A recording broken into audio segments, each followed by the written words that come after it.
sad za ovu gensku terapiju što idu, a inače ta genska terapija koju oni primaju, to je Pfizerova vakcina, odmah da vam kažem. Oni dobijaju RNK za gen koji im nedostaje kod ovoga. To je genska terapija. Mislim, to je ova Pfizerova vakcina i Modernina, je li tako? Zato sam ja vrlo skeptičan prema tome. Mislim, možda je to fenomenalno, ali mnogo je kratko vreme. Mislim, znate, manipulacija genskim materijalom, to je opasna priča. Genska terapija 20 godina tapkala u mestu. Znači, bilo je samo jedna bolest gdje je bila primjenjivana, to je bila neka imunodeficijencija švajcarska i bilo je odlično. Onda je nekoliko dece dobilo leukemiju, recimo, na primjer. Ispostavi se da se gen ubaci na neko pogrešno mesto. Mi još ne znamo mnogo o tome. Mislim, prema tome, ja sam uvijek pristalica toga da nešto što je isprobano. Na kraju na Pfizerovom sajtu, ja sam to pričao 2-3 puta, to je lako proverljivo. Piše da je datum završetka kliničkog ispitivanja 1. juni 2021. godine.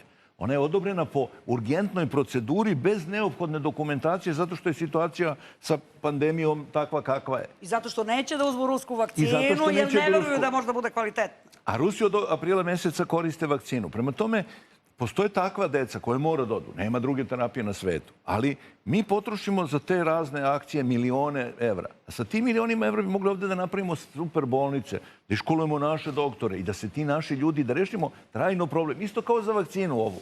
Zašto sam ja za rusku vakcinu? Sad, trenutno. Ipak je prošlo puno vremena. Kad sam video, pročitao sam rad pre 10 dana, ovaj profesor, jedan iz Amerike i ovaj iz Oksforda su napisali, su prijatno iznenađeni ruskom vakcinom. Rekli su da je to izuzetno dostignuće. Pogledali su dokumentaciju. Ozbiljni naučnici ozbiljno tretiraju rusku vakcinu. Ozbiljno, pa to je ozbiljno. Oksford je tradicionalni univerzitetski centar gdje su ljudi ozbiljni, a ne kokštakleni kao u nekim farmaceutskim fabrikama. Taj Gamalejev institut je osnovan pre 100 godina, mislim, pre 100 godina, mislim, to su ozbiljne institucije. Mi slabo znamo u Rusiji, nekako kod nas svi naši doktori bi otišli u Ameriku na usavršavanje. Proizvodnja ovakve vakcine je vrhunska tehnologija. Znači, ako to bi uspjeli da proizvedemo, mi imali ozbiljnu proizvodnju svih mogućih vakcina, to ljudi ne razumeju. Jer to zahteva izgradnju... Nekad smo odlične vakcine protiv gripa. Izvozili smo, ma ne samo to, pa mi smo izvozili... Pa referentni soj virusa za morbile se zvao Edmonston Milovanović, po našem čovjeku Milovanoviću, koji je to napravio za Imunološki zavod u Zagrebu, koji je izvoženo bio referentni soj Svetske zdravstvene. Čovjek je došao ovdje posle rata 1991. godine, ja ga znam, zato što je njegova ćerka kod mene specijalizirala. I ja sam ga vodio na Torlak u to vreme da tu proizvodi vakcinu. Oni su ga izbacili, on je bio penzioner, na kraju završio, umro čovjek kao penzioner, nikoga nije pozvao. Najveći stručnjak za virusologiju svetski, za virus morbila. Mislim, mi tu imamo taj problem malo da... Nisu htjeli da zatvore to, da prave neke solitere. Da ti kažem, pošteno, profitabilnije uvesti, uzeti procenat nego proizvoditi. Mislim da se ne lažemo, kao i za sve. Mislim, vrlo otvoreno. Kao što sumnjam da se i sad uzima procenat i od Pfizera i ko zna još od koga. Znači, ovdje moram da kažem jednu stvar. Znači, što se tiče Pfizerove vakcine, stvarno ne razumem. Zato što ona je najskuplja. Vrlo komplikovana za tehnološki komplikovana.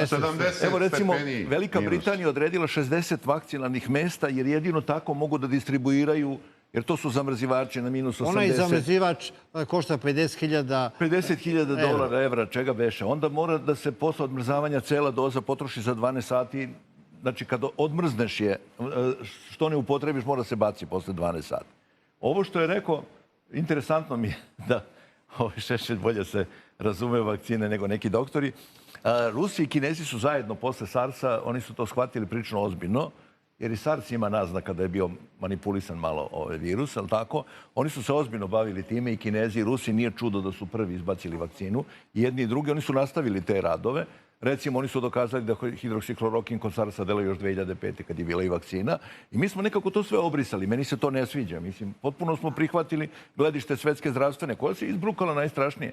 Evo sad kaže Svetska zdravstvena, ovaj test PCR nije mnogo pouzdan, lažno je pozitivan. 14. decembra. 20. januara su ga odobrili, 14. decembra su se setili da test nije pouzdan, da nam saopšte. A stvarno. Znači, mi treba da gledamo svoje građane. Mislim, mi treba da gledamo svoja posla. To da li će oni nas pustiti da putujemo, pa ne vakcinišemo se valjda da bi mogli da putujemo. Što je odnos zapadne medicine prema ruskoj medicini, koja je jedan spoj istočnjačke i zaista ove medicine koju mi znamo zapadnjačke, otprilike, kako su Rusi napravili? Ta vakcina mora da je loša zato što su napravili Rusi. Čekaj. Pa šta su sad Sloveni kojima i mi pripadamo? Mi smo šta? potpuno niža bića. Rusa, Nobelovaca, ljudi koji su napravili... Zapada prema nama kao Slovenima je otprilike isti kao i za vreme nacizma. Ja ne vidim nikakvu razliku. Vi ste otprilike dobro dok nas slušate, kad ne prestanete da nas slušate, vi ste onda nesposobni da napravite bilo šta. Vojne otrove. I sad su nam doveli Pfizerovu vakcinu. Najviše nepromišljen potez. Zašto? Ruska vakcina i kineska vakcina zasnovane su na nekim ustaljenim metodama proizvodnje antivirusnih vakcina. Ja sam laik, ali sam se informisao, čitam. Pa nekad neko slovo ne znam da pročitam, ali idem dalje. Ko Vuk Karadžić. On bi preskakao slovo koje nije znao. I sada, Rusi su u vreme kad se pojavio SARS, to bi vi trebali da znate, profesore Nestoroviću, i bolje od mene. Celi svet je bio u trenutku isprepladan, pa kad je video da to ne ide dalje od Afrike, svetske kompanije koje se bave proizvodnjom farmaceutskih sredstava su odustale, izgubile interes. Nisu više ni svetski naučnici sa zapada imali interesa da to istražuju. Rusi su poslali svoje ekipe, dobro istražili i proizveli efikasnu vakcinu protiv SARS-a. 2005. SARS je ugušen. Korona je, može se reći u širem smislu, jedan od oblika SARS-a. Razvijeniji, opasniji, ali suština je tu podudarna. Rusi imaju iskustvo u proizvodnji vakcine protiv SARS-a i samo su istraživanja nadovezali na ta iskustva i prvi ili među prvima uz Kineze došli su do dobrih rezultata. Ta njihova vakcina se zasniva na upotrebi umrtvljenih virusa ili delova virusa koji proizvode onda antitela u organizmu čoveka i čovek se sam brani. Važno je čovek aktivira da se sam brani. To je smisao vakcine. A šta je Pfizerova vakcina? Ona koristi kao podlogu RNK, ribonukleinsku kiselinu. To još nikad u praksi nije ispitano u humanoj medicini. Možda su veterinari nešto radili oko toga. Ali u humanoj medicini nema iskustava. I ovde začas naša državna komisija rekla, evo ispitana vakcina. Pa ljudi, ne može ta vakcina biti ispitana ni za 5 godina možda. Možda. A ova ruska je ispitana jer je na nagomilovanom iskustvu zasnovana. I trebalo je za nju da se opredelimo. A ne, upotrebit ćemo sve vakcine koje se pojave na svetu. Pa to ne valja. To je glupo. Što bismo sve upotrebljavali? Ja sam za to da se upotrebi ruska, može i kineska, pošto su izgleda na istom principu proizvedene, je li tako? Koliko sam ja informisan. Ali Vojo, ti vidiš da će Oxford i AstraZeneca raditi zajednički projekat sa ruskom vakcinom. Jeste. Jer rade na istoj metodologiji i prihvatio je Oxford da radi sa Rusima, a nije prihvatio da radi sa Pfizerom. Taj Oxfordski projekat je najozbiljniji. To su Nemci i Amerikanci zajedno, je li tako? Pfizer, kako se kaže? Pfizer? BioNTech. BioNTech, da. Ta vakcina je potpuno neispitana. I evo pojavljuje se kod onih koji prime tu vakcinu anafilaktički šok. Jer sam li dobro izraz taj upotrebio? Nije tu problem anafilaktički šok. Ozbiljniji je problem. Ko zna šta može sve biti problem? Jer oni sada proizvode na novoj osnovi antigene. Prvo, koliko će proizvesti tih antigona? Može doći do hiperprodukcije. A ti antigeni menjaju izvesnu genetsku strukturu i mogu da se okrenu protiv organizma. Tu nema garancije da će oni ostati antigeni koji se suprotstavljaju koroni. Nikakve. I to niko nije ispitao, niko nije proveravao. Ali Vojo, najveća nepoznanica je kineska vakcina. Mi imamo situaciju... Čekaj malo, Kina je najefikasnije suzbila koronu na svoje teritorije. Tamo korone više nema. Evo videli smo scene iz Wuhana. I to je ono što mi uliva poverenje. Ali ja sam pre svega pristalica Ruske, zato što nam Rusi nude da nam pomognu da osposobimo Torlak, da sami proizvodimo i da sami izvozimo vakcine. A govori se da su Kinezi tajno vakcinisali već 300 miliona ljudi i da niko ne zna kako To izgleda. govori se, zaista ne bi u ozbiljnom razgovoru upotrebio. 20 miliona su zvanično vakcinisani. Da, ne znam 20 da li je miliona je 300 zvanično miliona vakcinisano i kad su pre stigli da proizvedu, moguće je. Za Kinu je sve moguće. Ali Kina je pobedila koronu. A tamo se prva pojavila. I pojavila se uz asistenciju stranih ovih faktora. I Soroša i nekih stranih kompanija koje su vršile istraživanja u Wuhanu. Nisu samo Kinezi tamo vršili istraživanja, nego i zapadnjaci.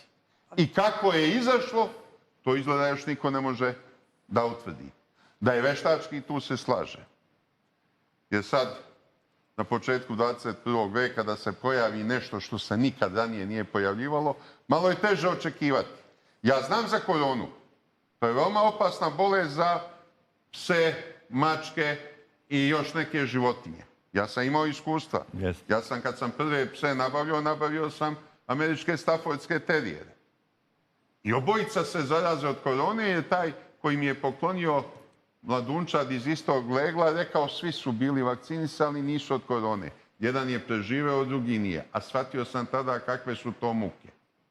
I posle toga sam odlučio samo šarplanince nabavljam i ništa drugo. Ono su salonski psi, šarplaninci žive u dvorištu, zaspu na ledu i naravno redovno ih vakcinišemo od svega što treba. E sada, još jednu stvar moram da napomenem, neću da se hvalim, naravno. Pazite, u početku naša nauka je stala. Nije znala kud i šta. I mene zaprepasti što se niko nije setio da se uzimaju antitela iz ljudi koji su preležali koronu i koriste u lečenju bar najtežih slučajeva. To smo svi učili u gimnaziji, vi i ja.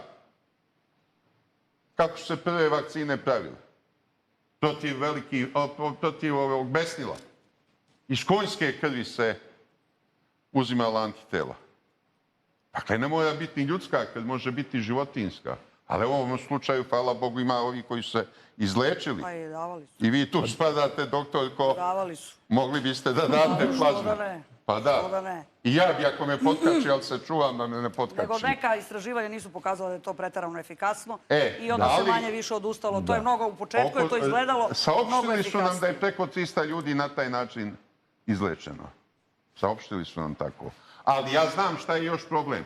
Problem je što se naši lekari opustili. Oni za sve imaju lek u apoteci, pa propišu.